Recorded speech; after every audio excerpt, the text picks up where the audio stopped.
not always that easy to remember the best time to plant certain things. Dan Cashman gives us the lowdown on trees and shrubs. I get a lot of questions all the time, but today I want to talk about the two most often questions I get. One is, can I still plant a tree or a shrub? You can do this all summer, because this tree was grown in that pot for probably the last 2 or 3 years. It wasn't root bound, but it came out in one piece. That's when we think it's saleable, when they're rooted to the wall of the pot. So when you plant it, dig a nice spacious hole, wider than the root ball, probably twice as wide.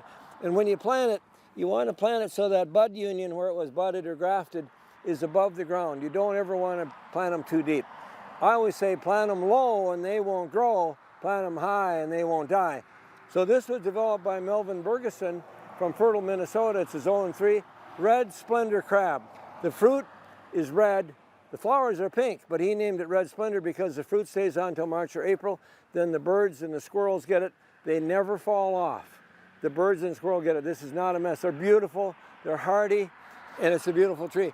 I like to add compost and manure and peat moss and mix it with my best dirt, and then I'm going to mulch it with this wood chip mulch and water it in, and water it maybe every 5 days.